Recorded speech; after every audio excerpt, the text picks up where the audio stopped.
It's easy to spot frog water like mats and pads. Problem is, everyone throws a frog at it. By midsummer, those fish have seen 100. That's when I pull out the finesse frog. But this isn't normal finesse. It's braid, flippin' sticks, and violent topwater explosions. Stick around to the end, and I'll show you how to catch frogfish that everyone else leaves behind.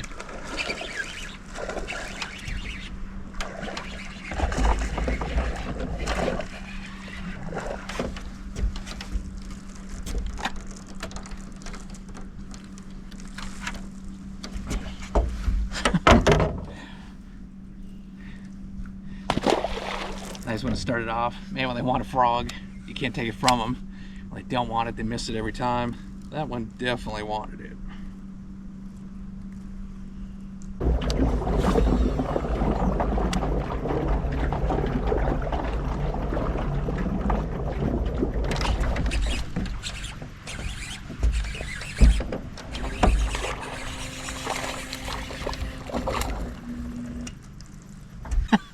Camera's overheating, I'm overheating. I mean, it's so brutal.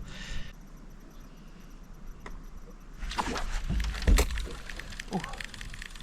That's 2 casts in a row. Once you get around them, usually around them. Frog's good, but let's throw the follow-up in there.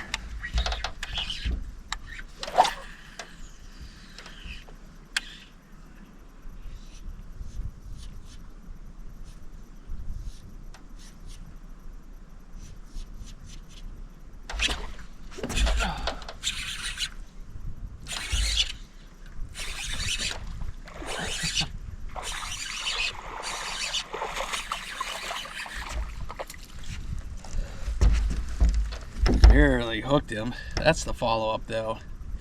Tell you what, frog fishing, especially on this duckweed like this, when you get these mats or I get cheese,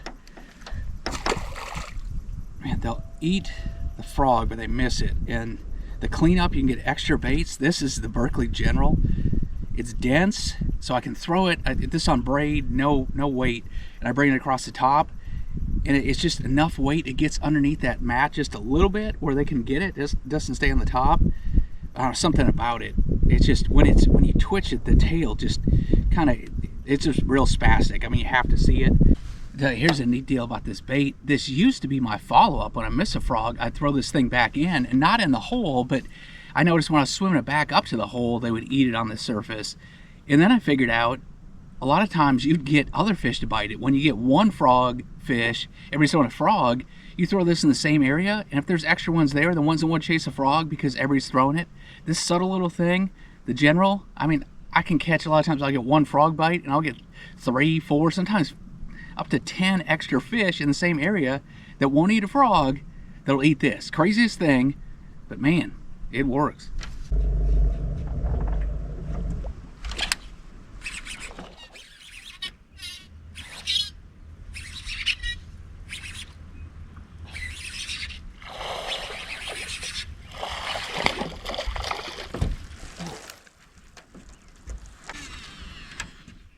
I saw one move right before that. It's so critical with the frog. Now I'll move it pretty quick and popping it.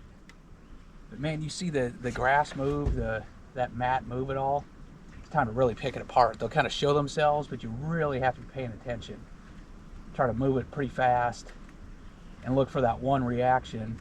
You disturb one comes towards it, then cast it multiple times, and sure enough, you'll get him. But you definitely have to you pay attention to your frog the whole time. Kind of old school live scope. You're watching your bait the whole time, watch for a fish behind it, and then you work it based on how the fish is reacting using your scope eyes.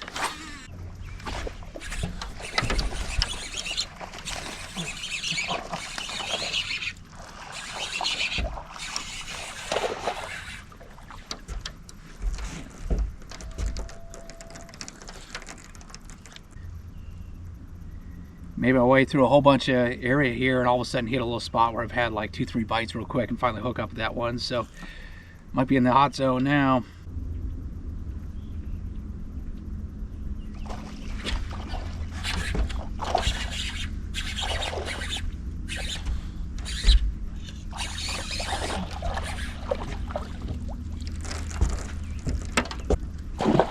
You saw there, that one, man, blew up big time on the frog and wouldn't come back. And then the general, you go in there and just twitch it and let it sit there. You know, it's like anytime fishing these soft plastic jerk baits, just fishing real slow.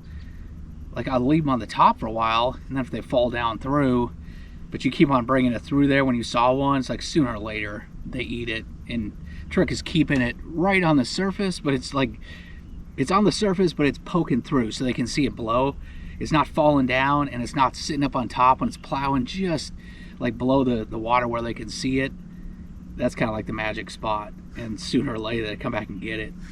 Literally, when they show themselves, it feels like I can catch almost every single one going back with that general. I may have to cast like for 5 minutes, but sooner or later they're going to eat it. You see, I'm using a really small gap hook here. This is like a 4/0, and I want a small gap. The main thing is that's plenty of, the general's pretty soft. It's plenty to get through there. You don't want a big hook gap like sticking way out of the side of their mouth. When you're reeling through the pads, you want that hook point barely, you know, you want it in their mouth, but you don't want it sticking out, because that's how you lose them. So many times you're reeling them in, that hook point's sticking out there. It's just catching every pad stem on the way in. So I use as small of a gap hook. I want a long one, but I want a small gap from the top of that, from the hook point down to the main wire. I want that small gap there. So otherwise you fight them in and you lose so many fish just reeling them in when they get caught around the pad stem.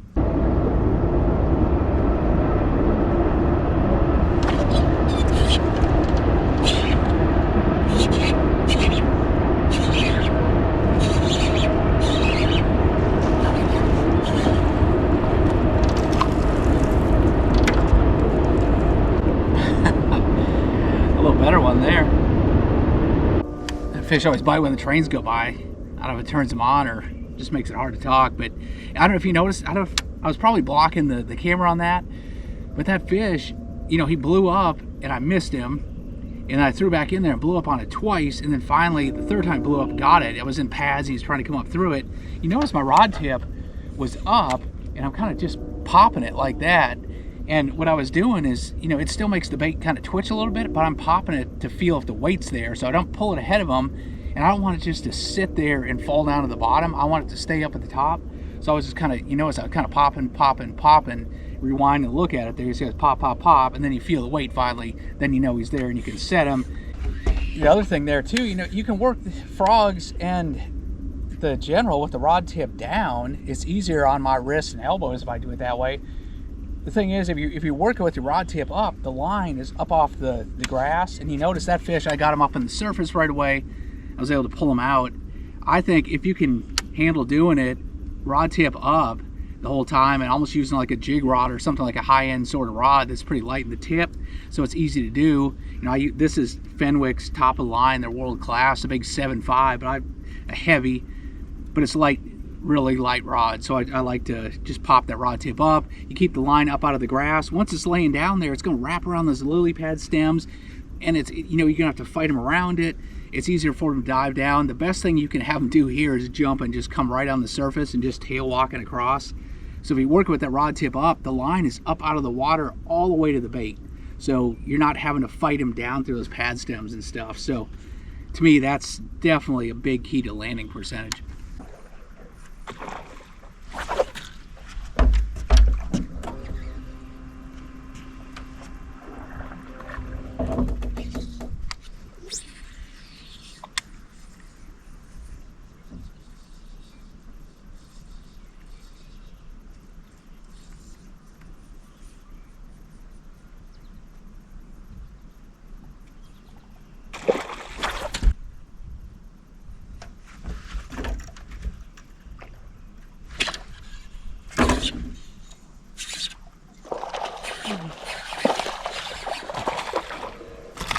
That's a decent one. Man, that fish had it like 50 different times, and finally, so I kind of fed it to him that time, let him have it. I had to retie, so I'd sit down and retie him in it. Gave enough time to set up, I guess. As soon as I threw back in, he was turned up. You know, I think part of it, they follow the bait. They get off their core eating spot. There's current here, so they set up on one of these weed clumps or something where the current's just right. They chase the bait, they get out of position, and then they're not striking. you know, they're not in that feeding zone. You give them a chance, they move back. And whether you wait just a couple minutes or you come back like a half hour later, they're set up with the current again properly, and a lot of times you can catch them once you know where they're at. I was in here last night with a buddy of mine, and just got into town, so we ran in here and fished it, and there were storms in the area and some breeze. I mean, they were like almost ripping the rod out of your hand, going crazy on the frog. And that's what they do. Today is post-frontal, a light north wind, you know, this sunny, slick sort of post-frontal day, and it's tougher. And you know, you see that's where this general going back through the areas you can just slow fish it. And when they're aggressive and stuff, they'll come up and just smash that frog. When they're worked over a little bit, where it's a fishing tournament, a weekend, just an area gets a lot of pressure, a tougher bite day like this, that's where I definitely switch to the general versus the frog. Man, if they're eating it and going crazy, the frog will work. But when it's tougher and I have to grind on them, just this general is, not many people throw it. It comes through so easy, it's easy to throw it. But man, it's just like a finesse offering.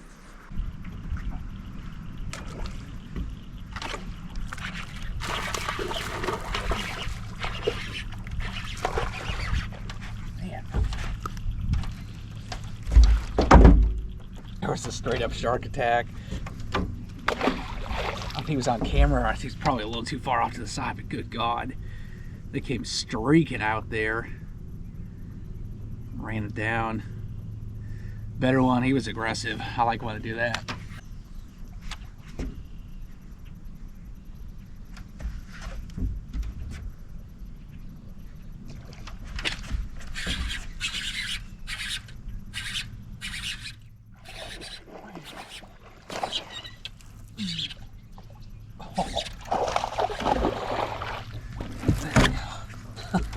He almost got in the pads at the very end. Fight him out of all those pads. Oh man, wound up one too. Man, this is what you do.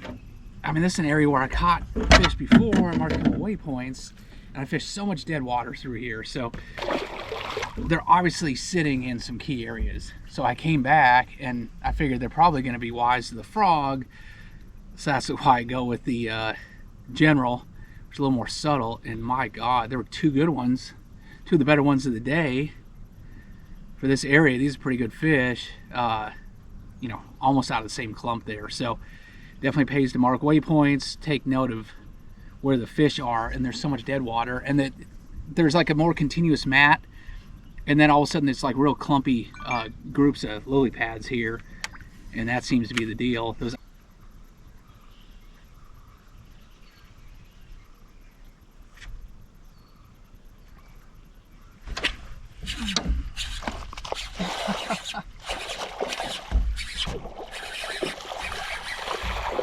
man, you know, you may say that frogfish is more fun and you'd rather fish a frog than throw this. Tell you what, I mean, this is heavy duty flipping. That's a pretty good one again. And, I mean, this is my flipping stick. This is a 7.5 heavy action, or heavy power, extra fast, 50-pound Dura braid. I'm using this in an Abu Garcia Revo Rocket. It's 10-to-1. Same thing I flip with. I can burn the bait back in. There's so much dead water. So, you know, I'm twitching out there slow. Once I get it through a spot or one comes up, I want to reel it in fast. And I'm just winching these things in. You get to set the hook as hard as you can and pull as hard as you can. I mean, it's heavy duty. It's flipping, except you get to go a whole lot faster. I can work it almost quicker than a frog because I can scoot this across. It's barely under the surface of the weeds. It's crawling over the lily pads, and when there's muck, you know, all the cheese and the duckwort and stuff, it's just barely below it. So I can see the top of the lure, but the bottom's down underneath it. The fish can see it. You know, frogs are always hitting up in the air. This thing, if they're hitting at it, I can just pause it a second, keep moving it, and it's just an inch below the surface. They can get it, and the hookup ratio is so much better, and it's a different profile. That long and skinny, I use the 6-inch one. You know, it's like throwing a finesse worm or a trick worm versus going with a bladed jig or something. It's just more finessey. They don't see it all the time. They eat it. It's a fun way to fish. You can power fish it. I use it as a cleanup, and on pressured fish, it's my primary. I mean, I drill them on this thing.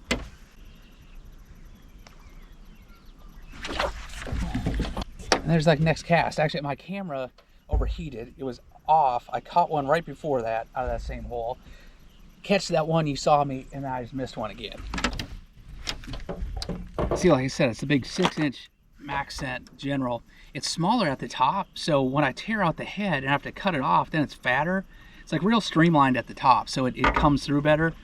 When you have to retie it, then the head gets like bigger and it catches up more. That the first time you use it, you want it on there straight. Like I said, it's a small gap hook, and that long skinny one, the 6-inch, I think works better than the 5-inch. See if we can get him.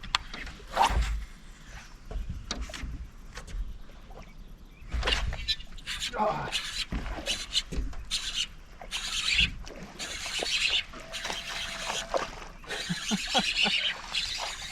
That one, he's smaller. He hit it before it even got to the mat. There must be a little group there.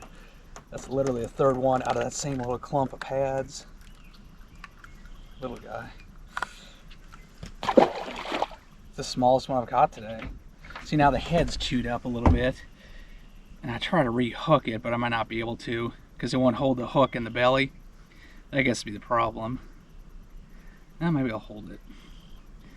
Alright, when it's new, I don't know, you can see the top, it starts to get dog-eared and then it catches there, so it doesn't come through as well, then it hangs up more. So that's, when they're fresh, it works the best. Oh, that one came off. I almost set too late on him. See, I bit off the head now. See how much fatter that is? I don't know if you can see it, but it just catches a lot more pad. I hate that when I have to bite off the head, but I don't want to throw away good bait either. It's almost like a popper mouth now. You see it's more open and not as neat there, so it catches more grass. That's why I like it when it's fresh. The fish now, they're more active. So before I was working it slow and making sure I had a bite. Now they're getting it. It's almost like you need to set them right away before they dive down in the stuff.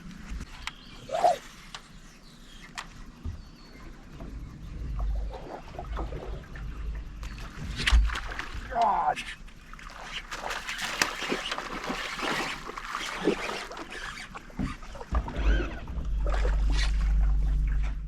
Oh, nice chunker. Last one in the bag. About quitting time anyway, so if I can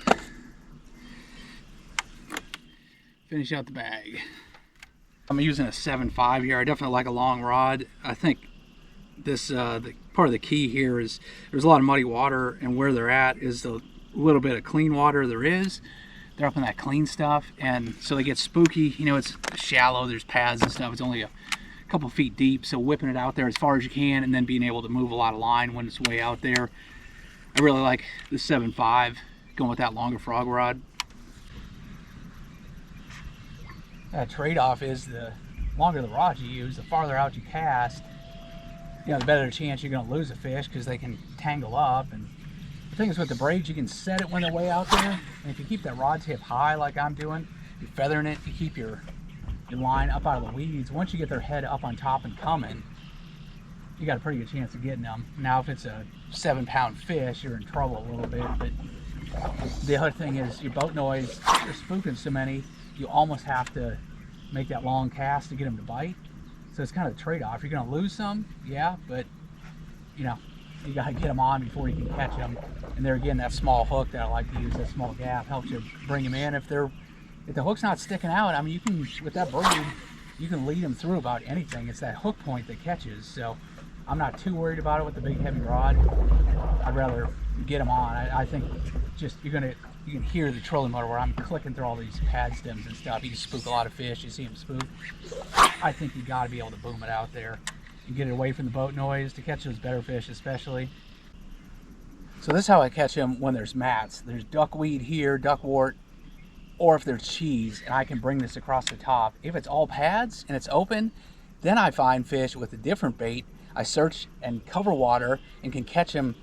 Instead of a frog, I can find them a lot quicker with another bait. Let me put that video right here. check that one up. It'll show you how to find the hot spots really quick on a pad field.